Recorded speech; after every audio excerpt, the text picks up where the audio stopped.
신우이와 나는 같은 방을 썼다. 시댁 행사 때문에 하루 묵게 된 펜션 남자들은 밖에서 술자리를 이어가고 여자들은 방을 나눠 잤다. 신우이와 나는 함께 묵는 방 안에 두 개의 이불을 펴고 누웠다. 서로 등을 돌린 채 말 없이 누워 있었지만 내 머릿속은 시끄러웠다. 불 꺼진 방 안에 나 혼자만 숨을 죽이고 있었다. 그날 낮 나는 봐버렸다. 신우이가 그 남자의 어깨에 얼굴을 기대던 순간을, 사람들 눈에 띄지 않게 담벼락 사이로 재빨리 사라지던 두 사람을. 그 남자는 내 남편이었다. 머릿속이 하얘졌다. 그리고 그 하얀 틈에 아주 오래전 기억 하나가 번쩍하고 떠올랐다. 내가 그 남자를 처음 만난 날. 아니, 정확히 말하면 신우이의 약혼식 날, 그 남자의 시선이 내게 머물렀던 순간. 그날 이후 우린 남몰래 만나기 시작했다. 신우이가 그를 떠났고 몇 해 뒤 난 그와 결혼했다. 모두가 잊은 줄 알았던 과거. 그 과거를 신우이가 알고 있었다는 걸 그날 깨달았다. 그날 밤 같은 이불을 덮은 건 아니지만 같은 남자를 기억한 두 여자가 한 방 안에서 숨을 쉬고 있었다. 신우이의 등 너머로 느껴지는 기묘한 감정. 분노일까, 질투일까? 아니면 경고였을까? 나는 눈을 감은 채 귓가에 맴도는 숨소리를 세웠다. 그녀의 숨이 고요해질수록 내 심장은 점점 더 빠르게 뛰기 시작했다. 그리고 그때였다. 문이 열렸다. 조심스럽게 방 안으로 들어오는 인기척. 나는 눈을 감은 채 숨을 죽였다. 남자의 발소리였다. 이불 위로 손이 얹혔다. 따뜻한 손바닥, 익숙한 체온. 나는 몸을 굳힌 채 그대로 있었다. 그가 내 이불 안으로 들어왔다. 신우이가 옆에 있다는 사실을 모르고 있는 듯이. 나는 심장이 미칠 듯이 뛰는 소리를 들으며 그에게 속삭였다. 여기 나 혼자 아니야. 그런데 그가 조용히 내 귓가에 대고 말했을 때 나는 몸이 얼어붙었다. 알아, 알고 있어. 그 말 한마디에 나는 이불 안에서 입을 틀어막고 울 뻔했다. 그 남자는 알고 있었다. 신우이가 같은 방에 있다는 걸. 그리고도 들어온 거였다. 나와 그 밤을 나누려고. 그 순간 나는 깨달았다. 이 방엔 지금 단 세 사람뿐이었다. 신우이, 나, 그리고 우리 사이의 남자. 조용한 방 안에 바스락거리는 이불 소리와 들킬 듯 말 듯한 숨소리가 뒤섞이고 있었다. 하지만 그날 밤 끝내 신우이는 뒤척이지 않았다. 아무 말도 없었다. 그녀가 정말 잠든 건지 아니면 눈을 감고 모든 걸 느끼고 있었는지 나는 아직도 모른다. 다음 날 아침 아무 일도 없었던 듯 신우이는 눈을 뜨며 말했다. 언니 잘 잤어요? 그 말에 나는 웃었다. 하지만 그 웃음 뒤엔 온몸이 얼어붙는 느낌이 깔려 있었다. 그 후로 난 신우이의 눈을 똑바로 쳐다볼 수 없게 됐다. 그날 밤 이후 그녀는 종종 내게 아무렇지도 않게 묻곤 했다. 언니, 오빠랑 사이 좋아 보여요. 요즘 더 가까워진 것 같죠? 그녀의 말 한마디 한마디가 내 숨통을 조이고 있었다. 그리고 어느 날 내가 다시 그 방을 찾았을 때 그 방엔 신우이가 먼저 와 있었다. 이제 내가 그녀의 자리에 누울 차례였다. 시댁 제삿날이었다. 나는 이번에도 운전대를 잡고 고속도로를 달렸다. 남편은 늘 그렇듯 조수석에서 잠을 청했고 차 안에 울려 퍼진 라디오 소리만이 정막을 채웠다. 이른 아침 출발한 우리는 점심을 막 넘긴 시간에 시골 마을 입구에 도착했다. 고향은 늘 그렇듯 정지된 사진처럼 변하지 않았다. 논밭은 그대로였고 마을 회관 앞 노인들은 여전히 마주 앉아 화투판을 벌이고 있었고 대문 앞께는 여전히 목줄에 묶여 하품을 했다. 도착하자마자 분주한 사람들 사이로 나는 조용히 제사 준비를 도왔다. 이젠 며느리라기보단 거의 주최 측에 가까웠다. 시어머니는 돌아가셨고 시아버지도 오래전에 자리를 비웠기에 큰 며느리인 나는 마치 마을 행사 실무자처럼 움직였다. 문제는 그날 저녁 어쩔 수 없이 마을 어귀에 새로 생긴 펜션에서 숙박을 하게 된다는 것이었다. 멀리서 온 친척들과 남편의 고종 사촌까지 모두 묵게 되다 보니 방이 부족했고 남자들은 큰 방, 여자들은 작은 방으로 나뉘어 자게 됐다. 그리고 그 작은 방, 그 좁은 방에 나와 신우이만 남겨졌다. 우린 같은 방을 썼다. 신우이는 남편의 여동생, 나보다 2살 어렸고 내가 시집 오기 전부터 알고 지냈다. 그녀의 연애사는 알 수 없었다. 결혼했다가 오래전에 이혼한 것으로만 들었고 그 후로는 조용히 지냈다. 늘 단정한 옷차림과 과묵한 태도로 집안 어른들의 칭찬을 받았던 사람이었다. 하지만 나는 알고 있었다.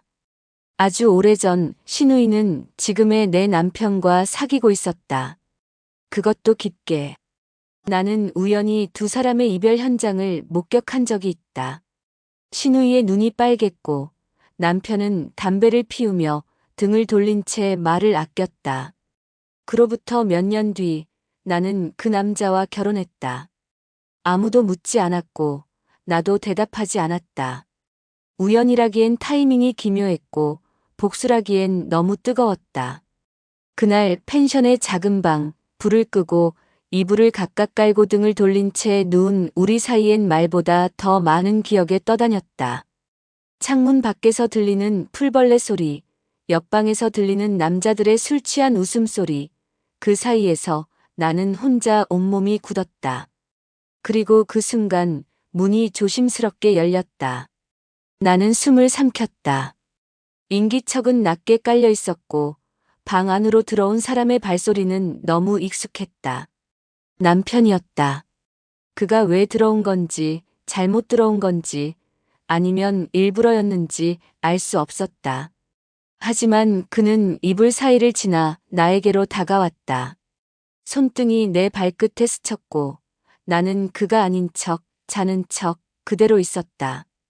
그런데 그의 손이 내 허리까지 올라오고 조용히 내 귓가에 숨을 섞어내는 순간 나는 너무 익숙한 그 체온에 밀려 저항하지 못했다. 여기가 어딘지도 누가 옆에 있다는 것도 잊은 채 나는 그의 손길을 받아들였다. 몸을 뒤척이며 이불 안으로 그를 끌어들였다. 내 귓가에 맴도는 숨소리, 그리고 그가 중얼인 짧은 말. 알고 있어. 그녀도 여기 있는 거. 순간 나는 숨이 턱 막혔다. 그 말은 곧 신우이가 깨어있든 말든 상관없다는 뜻이었다. 혹은 그녀에게 보여주고 싶었던 건지도 몰랐다. 아니면 그녀와 나 둘 다를 나는 생각을 멈췄다. 그 밤 이불 안은 너무 조용했고 이불 밖은 더 조용했다. 신우이는 단 한 번도 뒤척이지 않았다. 숨소리조차 평온했다. 하지만 그게 더 무서웠다. 그녀가 정말 자고 있었을까? 아니면 눈을 감고 모든 걸 듣고 있었던 걸까? 다음 날 아침 그녀는 먼저 일어나 화장실을 다녀온 뒤 내게 말했다. 언니, 어제 엄청 피곤했나 봐요. 밤새 뒤척이시던데. 나는 웃었다.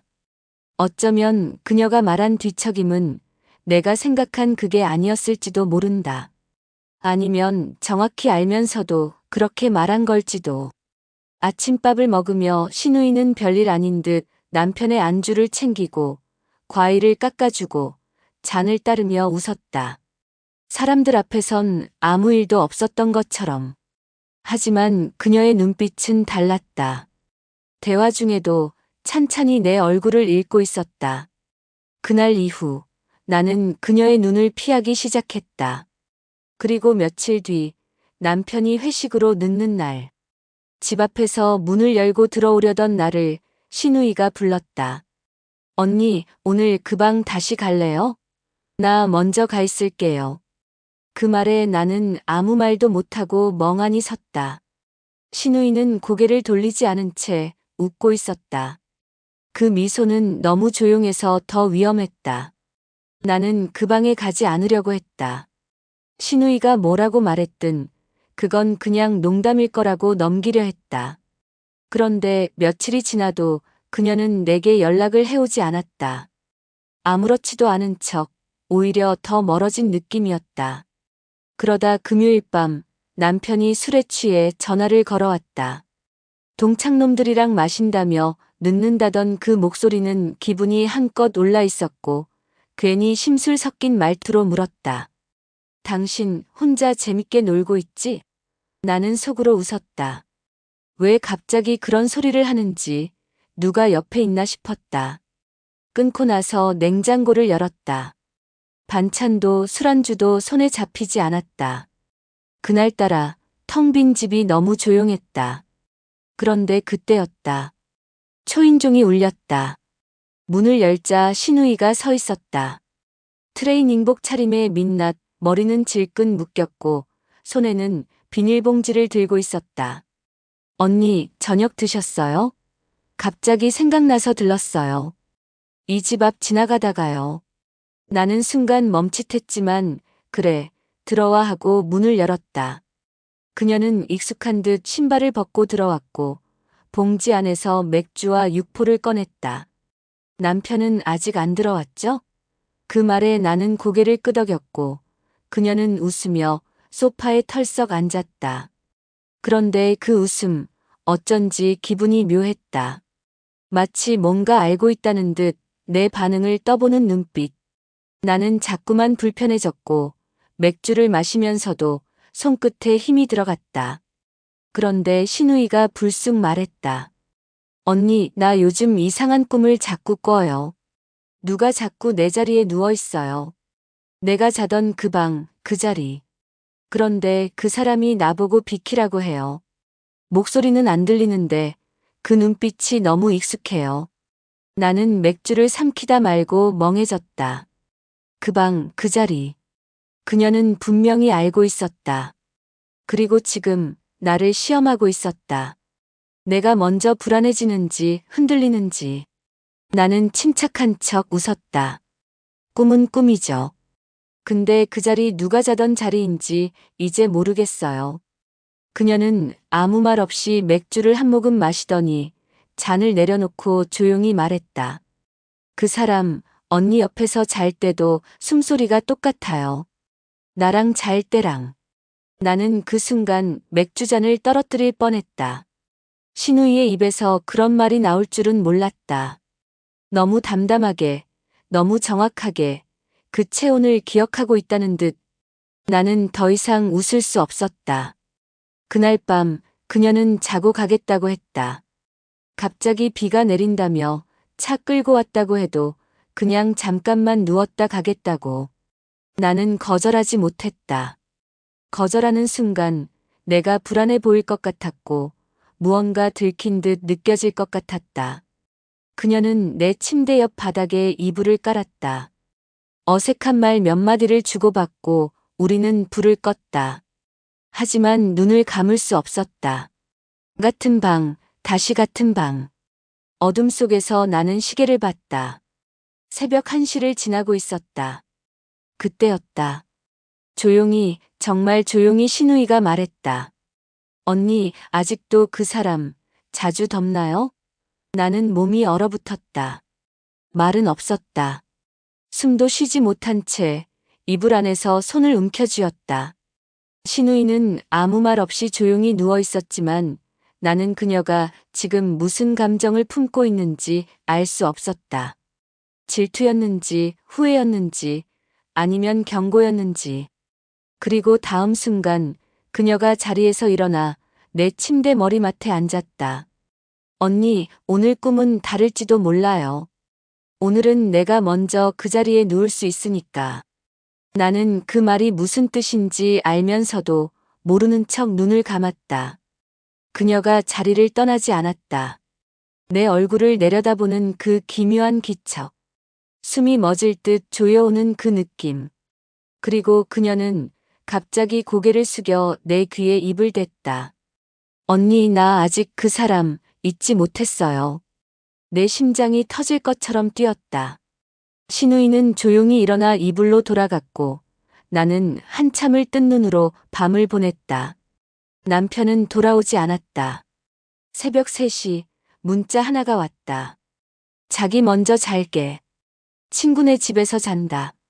그 순간 나는 핸드폰을 떨어뜨렸다. 그리고 문득 떠올랐다. 신우이의 차, 거실 창문밖에 없었다. 그녀는 차를 몰고 온 게 아니었다. 처음부터 이 방에 오기로 정해져 있었던 것이다.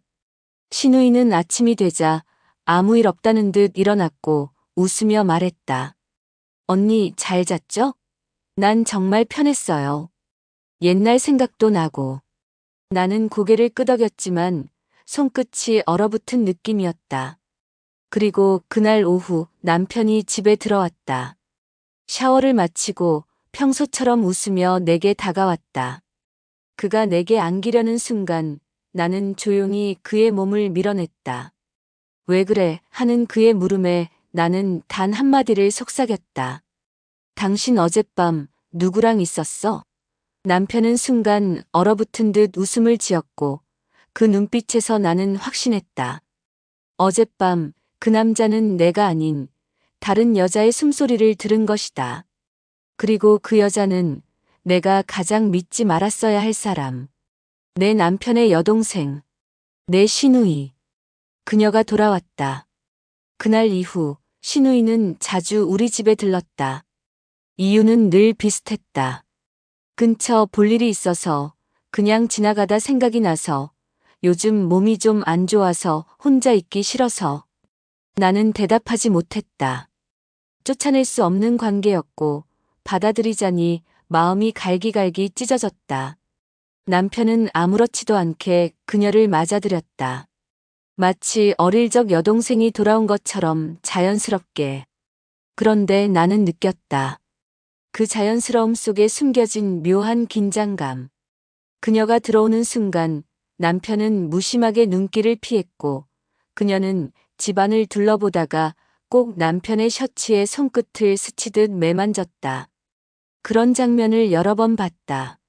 말은 없었지만 내 안엔 피가 거꾸로 솟는 느낌이었다.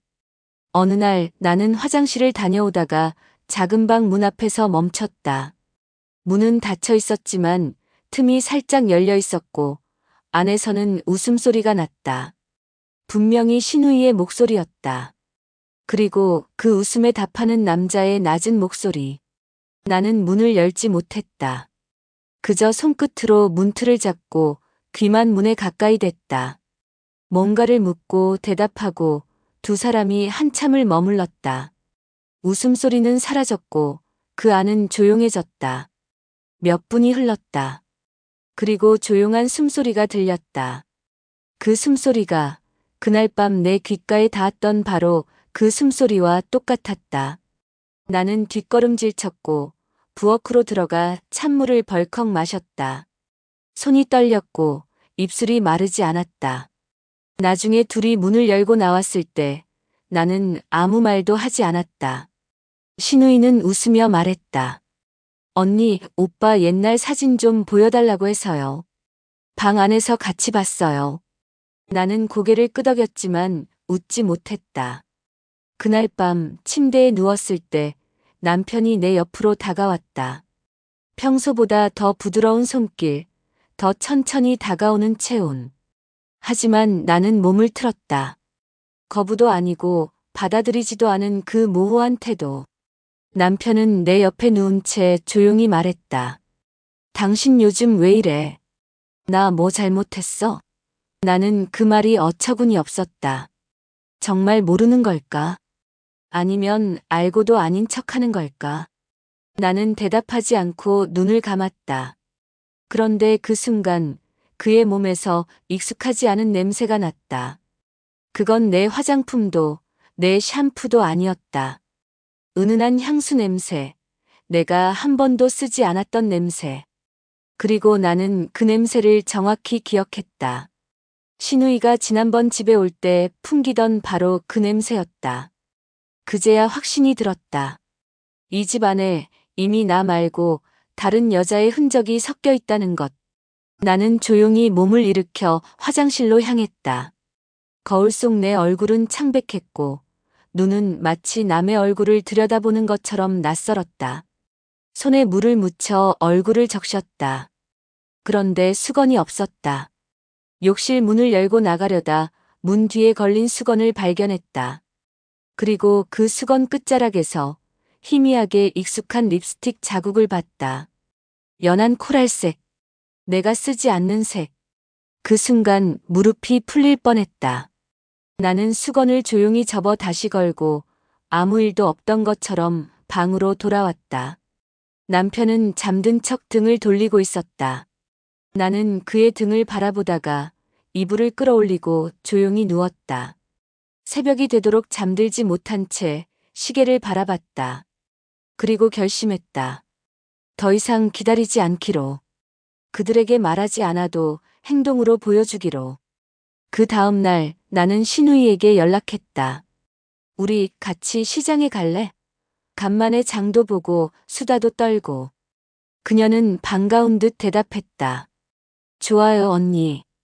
오랜만에 저도 나들이 좀 하죠. 오후 늦게 우리는 읍내 장터에 나란히 걸었다. 여느 때와 다르지 않은 하루였다. 사람들은 북적였고 장은 활기찼다. 나는 과일 가게 앞에서 멈췄고 신우이는 옆에 서서 복숭아를 만졌다. 그때 나는 조용히 말했다. 나 다 알아. 그날 밤 당신이 문 앞에서 들었던 것도 그 방에 혼자 있었던 것도 아니었지. 그 사람 너랑 있었던 거지. 신우이는 손끝을 멈췄다. 그리고 천천히 내 쪽으로 고개를 돌렸다. 표정엔 당황도 죄책감도 없었다. 그저 아주 담담하게 웃으며 말했다. 언니, 오빠는 언니가 생각하는 것보다 훨씬 외로워요. 그 말에 나는 가슴이 철렁 내려앉았다. 그 말이 의미하는 바는 너무나 명확했다. 그녀는 더 이상 숨기지 않기로 한 것이다. 이제 그녀는 나에게 말로만 경고하는 게 아니라 행동으로 보여줄 준비를 마친 것이다. 그 순간 나는 깨달았다. 이 전쟁은 시작된 지 오래였다는 것을. 그리고 이제 곧 누군가는 반드시 무너지게 되어 있다는 것을. 그날은 평소보다 유난히 날이 더웠다. 한여름이 다가오는 듯한 초여름의 기운, 창문을 닫아두면 숨이 막히고 열어두면 벌레가 날아드는 그런 날씨. 나는 오후 내내 집안을 정리하며 머릿속을 비우려 애썼지만 손끝은 자꾸 어제의 수건을 떠올렸고 머릿속엔 립스틱 자국이 아직 선명히 남아있었다. 남편은 그날 회식이 있다고 말했다. 퇴근 후 바로 나갔고 시계는 저녁 8시를 넘어가고 있었다. 나는 그날따라 웬일인지 신우이에게 연락이 없다는 게 이상했다. 그녀는 보통 남편이 나가면 어김없이 나타났는데, 아니, 어쩌면 그래서 더 조심하는 걸지도 몰랐다. 나는 모기향을 피우고 거실 소파에 누웠다. TV는 켜져 있었지만 아무 소리도 들리지 않았고 손에 들린 리모컨은 채널을 돌리지 못한 채 그대로였다. 그리고 그때였다. 핸드폰 화면이 깜빡였고 이름 없는 번호 하나가 사진 한 장을 보내왔다. 보자마자 나는 몸을 덜덜 떨었다.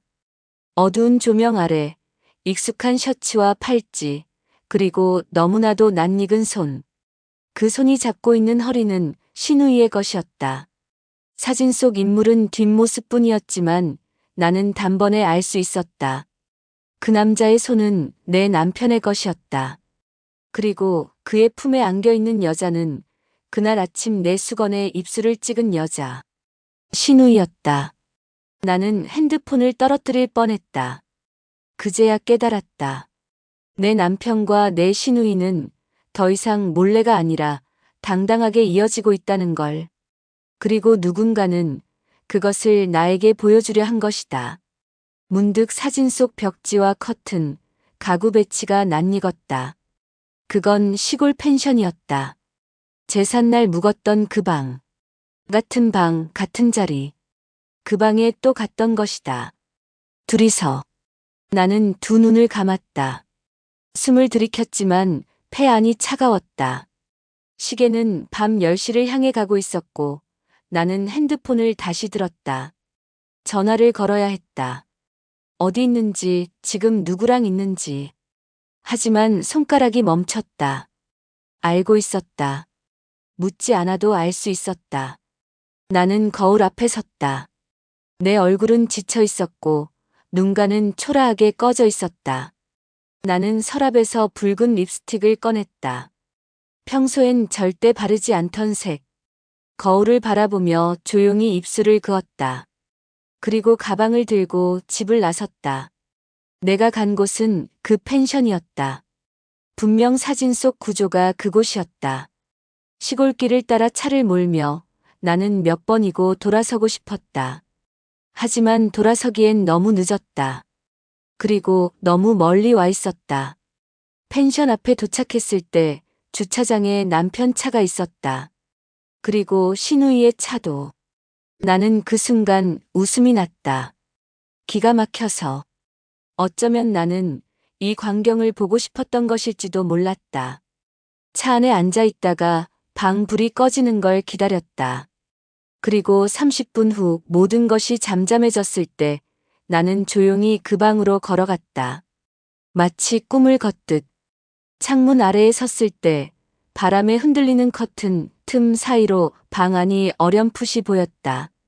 침대 위 뒤엉킨 이불, 창틀에 걸린 속옷, 그리고 그 안에서 등지고 누워있는 두 사람.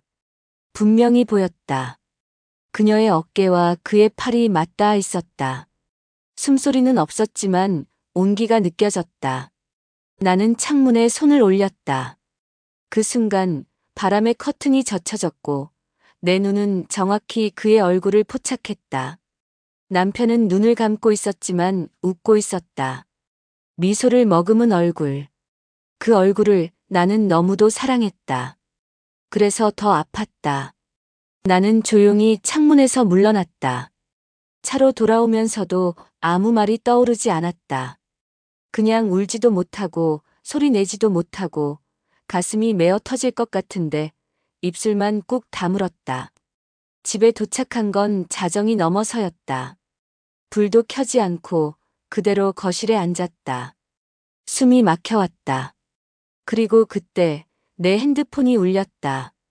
신우이였다. 나는 받지 않았다. 곧 남편 번호로 다시 전화가 왔다. 받지 않았다. 그들은 내게 묻고 있었다. 내가 어디 있는지, 왜 전화 안 받는지. 나는 알고 싶지 않았다. 그들의 걱정이 진심인지 아니면 흔적을 감추기 위한 계산인지. 나는 눈을 감았다. 그리고 처음으로 복수를 떠올렸다. 진심으로. 이대로 당하고만 있지 않겠다고. 더는 피해자가 되지 않겠다고. 신우이는 나를 밀어냈고 남편은 내 등을 떠밀었지만 나는 스스로 걸어 나가기로 했다. 그 방에서 나도 언젠가 누군가와 함께 누울 것이다. 그들이 느꼈던 그 숨결과 체온을 나도 느껴볼 것이다. 내가 그들에게 뺏긴 모든 걸 조금씩 되찾아오기로 했다. 그리고 내가 선택한 사람은 이미 내 주변에 있었다. 그 누구보다 가까운 곳에서 날 오래도록 지켜보던 남자. 신우이가 절대 상상하지 못했을 얼굴이었다. 그날 이후로 나는 더 이상 그들과 말하지 않았다. 남편은 몇 번 전화를 걸어왔지만 받지 않았고 신우이는 톡으로 짧은 안부를 보내다 말았다. 아마도 그들은 내게 들켰다는 걸 알고 있었다. 하지만 이상하게도 두려워하는 기색은 없었다. 마치 내가 아무것도 하지 않을 거라고 확신하는 것처럼. 그게 더 나를 비참하게 만들었다. 나는 매일 거울 앞에서 얼굴을 들여다보았다. 눈빛은 말라 있었고 입술은 메말라 있었지만 이상하게도 눈가엔 생기가 돌기 시작했다. 나는 새로운 옷을 꺼냈고 묵혀두었던 립스틱을 발랐다. 그렇게 예전보다 더 화려해진 얼굴로 마을의 작은 정육점을 찾아갔다. 그곳에는 늘 웃는 얼굴로 인사를 건네는 남자가 있었다. 정육점 주인, 나보다 몇 살은 어렸지만 항상 나를 누님이라고 불렀다. 그는 나를 볼 때마다 눈을 피하지 않았다. 그리고 오래전부터 내가 뭔가에 지쳐 있다는 걸 말없이 알아차리고 있었다. 나는 삼겹살을 주문하고 그가 고기를 썰고 포장하는 동안 카운터에 앉아 커피를 마셨다. 가게 안엔 라디오 소리만 흐르고 있었고 그는 말없이 내 옆에 와 앉았다. 누님, 요즘 표정이 많이 달라졌네요. 예전엔 웃는 얼굴이 없었는데 요즘은 좀 무서워요. 그 말에 나는 웃었다. 그게 그렇게 보여요? 그가 고개를 끄덕였다. 달라진 게 보여요. 누가 건드린 거예요? 그 질문에 나는 아무 말도 하지 않았다. 커피를 마시다 말고 그를 천천히 바라보았다. 눈빛은 선했고 입꼬리는 정직하게 웃고 있었지만 손가락 끝엔 정육칼로 다져진 단단한 살결이 남아 있었다. 나는 그 손을 바라보다가 내 손을 그의 위에 얹었다. 갑작스러운 접촉에 그는 놀랐지만 피하지 않았다. 나는 말했다. 오늘 문 닫고 저녁 같이 하실래요? 그는 대답하지 않고 고개만 끄덕였다. 그리고 그날 밤 우리는 그의 정육점 뒤편 창고처럼 꾸며진 작은 방에서 마주 앉았다.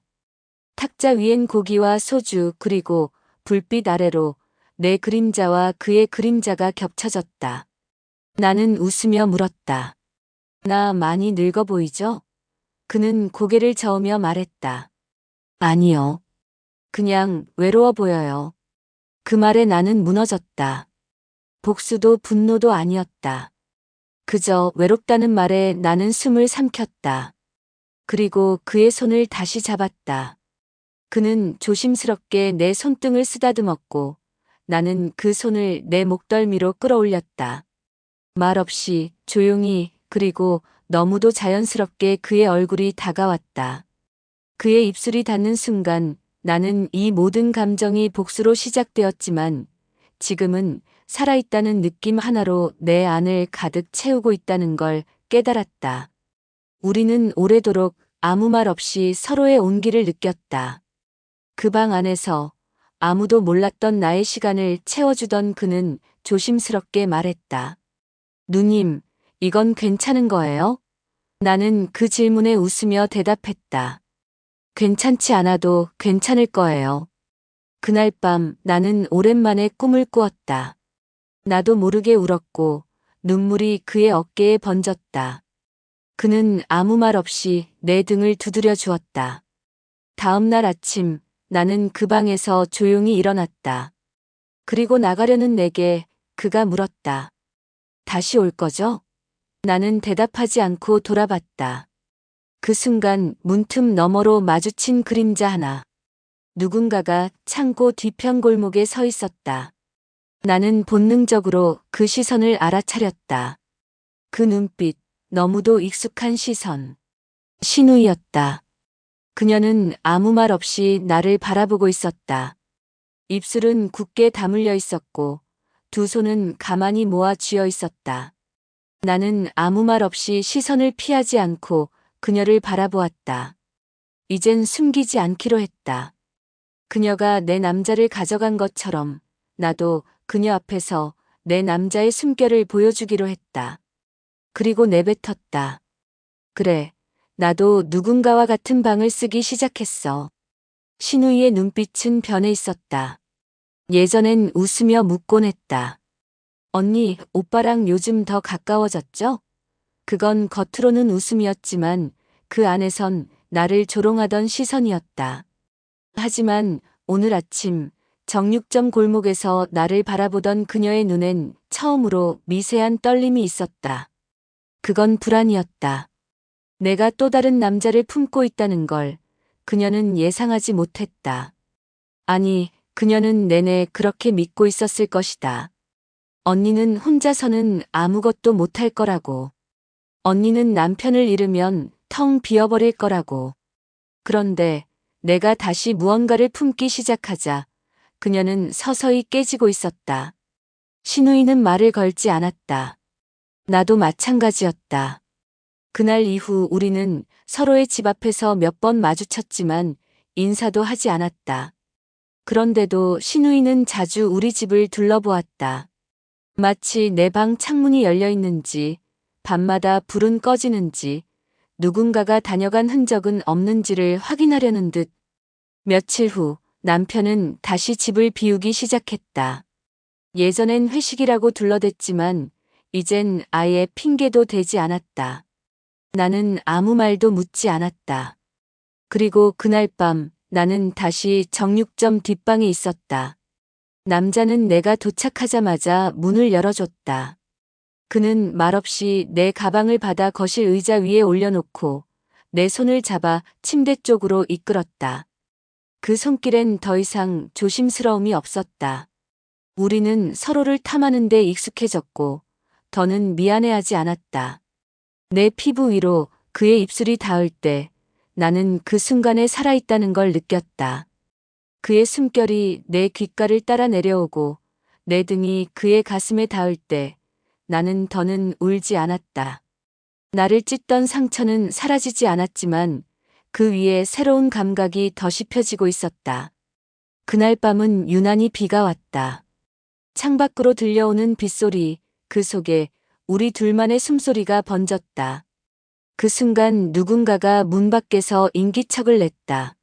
남자는 멈칫했다. 나는 손끝으로 그의 등을 눌렀다. 아무 말도 하지 말자고. 아무것도 듣지 말자고. 문은 열리지 않았지만 문틈 아래로 떨어진 그림자가 어른거렸다.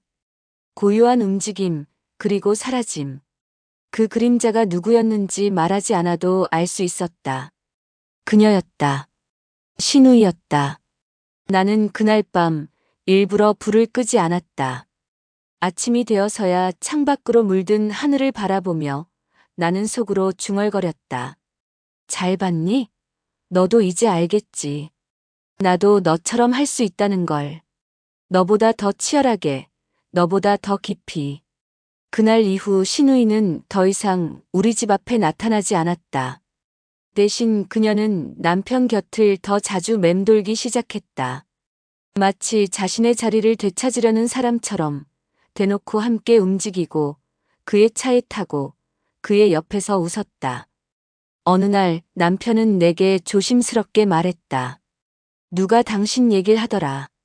정육점 사장이랑 자주 보인다고. 그거 진짜야? 나는 웃으며 대답했다. 당신이 듣고 싶은 대로 생각해요. 그 말에 그는 말이 없었다.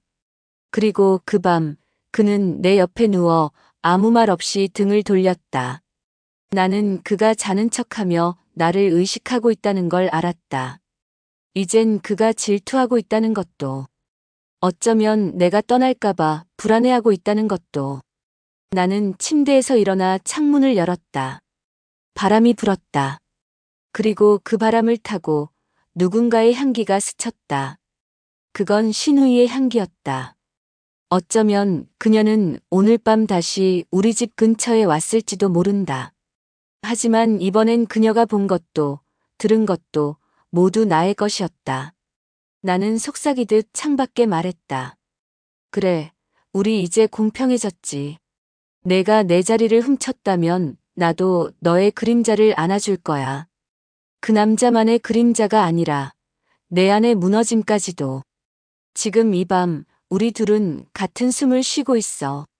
같은 방은 아니지만 같은 욕망을. 남편이 달라졌다. 예전엔 내가 뭘 하든 상관없다는 식으로 굴던 사람이 요즘은 자꾸만 내 얼굴을 살핀다. 퇴근하고 들어오면 굳이 내 방 문을 열고 지나가고 주방에서 설거지를 하고 있으면 뒤에서 말을 건다. 피곤하지 않아? 밥은 먹었어? 그런 말들이 무심한 듯 건네지지만 나는 안다. 그건 감시다. 질투다. 그리고 불안이다.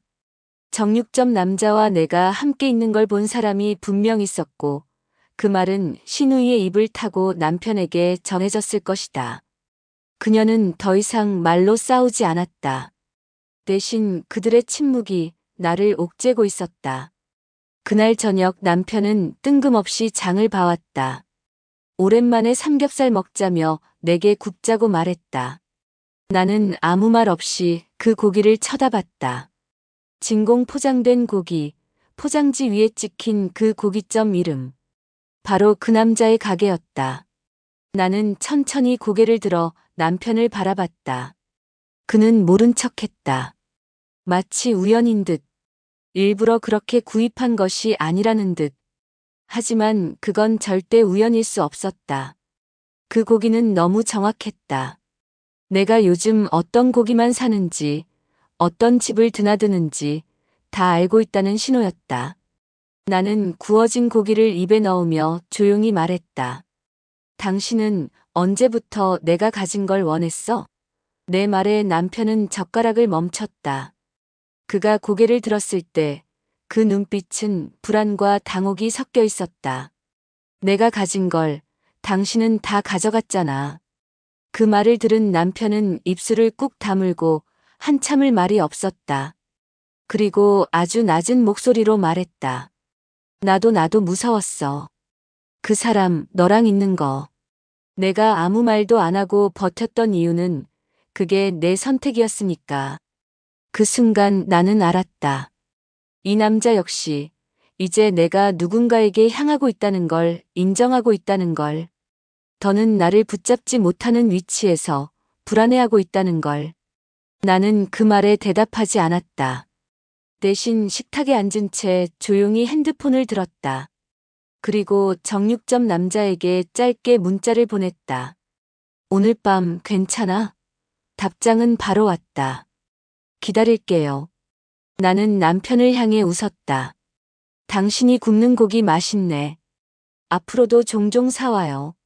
내 말에 남편은 나를 뚫어지게 바라보았다. 그 눈빛은 말보다 더 많은 말을 담고 있었다. 내가 집을 나서자 그는 따라 나오지 않았다. 나는 차를 몰고 정육점 뒷길로 향했다. 불 꺼진 가게, 조용한 창고 방 안. 그는 벌써 문을 열고 기다리고 있었다. 그 방에 들어서는 순간 나는 내가 누구인지 다시 기억났다. 사랑을 애원하던 여자가 아니라 누군가의 손을 끌어당길 수 있는 여자. 나는 그의 품에 안겨 천천히 속삭였다. 나 오늘은 오래 있고 싶어. 그는 조용히 내 등을 쓰다듬으며 말했다. 오늘은 어디든 괜찮아요.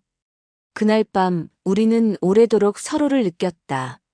그의 손끝이 내 옆선을 타고 내려오고 숨결이 피부에 얇게 깔릴 때마다 나는 지금이 현실인지 꿈인지 헷갈렸다. 그런데 새벽이 되어서야 그가 말했다. 누님, 잠깐만요. 창문 쪽에 무슨 소리가 들려요. 나는 숨을 멈췄다. 조용히 창문을 열었다. 그리고 마주친 눈빛.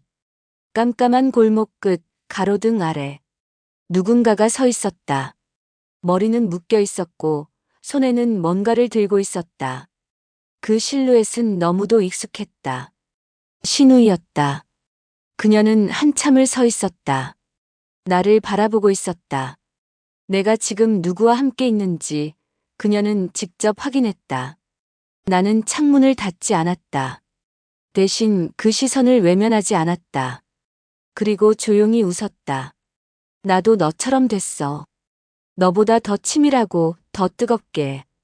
그 순간 나는 알았다. 우리 셋은 이제 돌이킬 수 없다는 걸. 같은 남자였고, 같은 방이었고, 같은 밤이었다. 다만 누구의 것이었는지는 이제 더 이상 중요하지 않았다. 그날 새벽 창문 아래 신우이의 그림자가 사라졌을 때 나는 문득 이런 생각이 들었다. 우리가 서로를 너무 오래 지켜봐온 게 아닐까? 너무 오래 같은 남자를 사랑하고 너무 오래 그 남자 하나에 모든 감정을 걸었기에 결국 우리 둘 다 그 안에 갇혀버렸다는 걸. 나는 그날 아침 처음으로 정육점 남자보다 더 먼저 일어났다. 그의 품을 빠져나와 조용히 옷을 챙겨 입고 침대맡에 손편지 하나를 남겼다. 미안해요. 당신은 아무 잘못 없는데 나는 자꾸 이 방에 누워있는 내가 누군가를 닮아가고 있는 것 같아요. 나도 내가 무서워요. 그렇게 방을 나왔고 다시 차를 몰고 돌아오는 길 창밖으로 흘러가는 풍경들이 마치 다른 세상처럼 낯설었다. 집 앞에 도착했을 땐 남편 차가 없었다. 그 대신 마당 한켠에 익숙한 운동화 한 켤레가 가지런히 놓여 있었다. 신우이였다. 문을 열고 들어서자 부엌에서 나는 소리, 냄비 뚜껑이 부딪히는 소리, 물이 끓는 소리, 그리고 그녀의 낮은 콧노래. 마치 아무 일도 없었던 것처럼. 나는 아무 말 없이 식탁에 앉았고 그녀는 익숙한 손놀림으로 2개의 국그릇을 상 위에 놓았다. 앉아요, 언니. 이거 끓이고 있었어요. 입안 가득 김이 올라오는 국, 평범한 미역국이었지만 그 속엔 묘한 온기가 담겨 있었다. 나는 숟가락을 들지 못하고 그녀를 바라봤다. 그리고 천천히 입을 열었다. 너는 왜 이렇게 아무렇지 않아? 그녀는 웃었다. 언니도 아무렇지 않잖아요. 내가 눈 감고 있을 때 언니는 입을 맞췄고 내가 등을 돌렸을 때 언니는 같은 숨을 나눴죠. 언니는 그 사람을 품었고 나는 언니의 시간을 가졌어요. 우리가 한 건 결국 똑같은 일이에요. 그 말에 나는 숨이 멎는 듯 했다. 그렇다. 이 모든 시간이 반복되고 뒤집히고 다시 원점으로 돌아온 것처럼 우리는 서로의 자리를 탐하고 흉내내고 복수처럼 안고 있었다. 그런데 그녀가 마지막으로 던진 말이 내 숨을 끊었다. 언니, 오빠 언니한테 다시 돌아갈 거예요. 언니 말고는 안 되는 사람이에요. 하지만 그 순간 나는 그 말이 무슨 의미인지 단번에 알 수 있었다. 그녀는 이미 끝났다는 걸 알고 있었다. 그의 마음은 더 이상 그녀에게 가지 않는다는 걸. 다만 그가 돌아가면 또다시 내가 미소를 잃을까봐 자신이 먼저 내려놓는 척 해주는 것이다. 마치 패배를 인정하는 것처럼 아니면 승리를 건네는 것처럼. 나는 그날 밤 처음으로 혼자 방에 누웠다. 남편은 돌아오지 않았다. 신우이도 그 이후로 우리 집에 오지 않았다. 정육점 남자에겐 아무 연락도 없었다. 그리고 그저 시간이 흘렀다. 1주일, 2주일, 한 달. 남편은 조용히 내 곁으로 돌아왔다. 특별한 말 없이, 특별한 손짓 없이, 마치 예전처럼. 하지만 우리는 예전이 아니었다. 같은 침대에 누워도 더 이상 숨을 맞추지 않았고, 같은 식탁에 앉아도 서로의 젓가락이 닿는 일은 없었다. 그런 날들이 이어지던 어느 날, 작은 편지 한 장이 도착했다. 신우이였다. 언니, 언젠가 언니가 창밖에서 날 내려다보던 그날, 나도 언니처럼 웃고 싶었어요. 나도 언니처럼 누군가에게 사랑받고 있다는 감정을 오래도록 간직하고 싶었어요.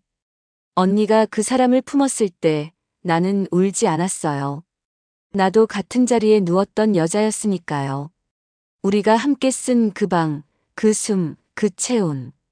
그건 어쩌면 우리가 같은 여자가 되어가는 과정이었는지도 몰라요. 이제는 언니를 미워하지 않아요. 그리고 언니가 날 미워하지 않길 바라요. 우리가 같은 남자를 품었다는 사실보다 같은 밤을 견뎠다는 것만 남았으면 좋겠어요. 나는 그 편지를 읽고 천천히 눈을 감았다. 그리고 조용히 중얼거렸다. 그래, 너와 나는 같은 방에 누워있던 여자들이었지. 같은 숨을 쉬고 같은 체온을 나눈 여자들. 하지만 그 안에 담긴 마음만큼은 전혀 다른 거였어. 나는 그 사람을 사랑했고 너는 그 사람을 통해 나를 흔들었지. 그것만은 절대 같을 수 없었어. 나는 그렇게 나만의 이불을 다시 덮었다. 혼자 누운 방, 혼자 숨 쉬는 밤. 그런데 이상하게도 외롭지는 않았다. 무겁지도 않았다.